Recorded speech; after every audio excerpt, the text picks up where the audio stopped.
তো আমি এখন থালা নিয়ে নিয়েছি, একটা কাঁচা লঙ্কা নিয়ে নিয়েছি, তো চানাচুর নিয়ে নিয়েছি। এখন আমার খুব খিদে পেয়েছে, এখন আমি মুড়ি খাবো। ঠিক আছে, চলো মুড়ি রেডি করি।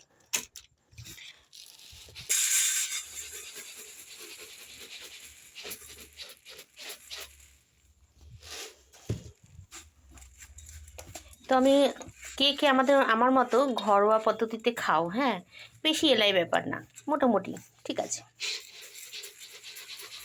খুব খিদে পেয়ে গেছে, ভাবলাম যে আর একটু মুড়ি নিই। তো মুড়ি তো হালকা জিনিস, তো ঠিক আছে এবার।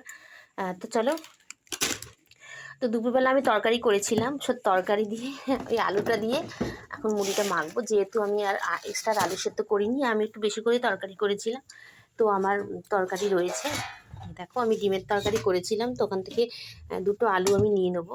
আলু ভীষণ প্রিয়, যতই সুগার থাক আর যাই থাক, আলু না হলে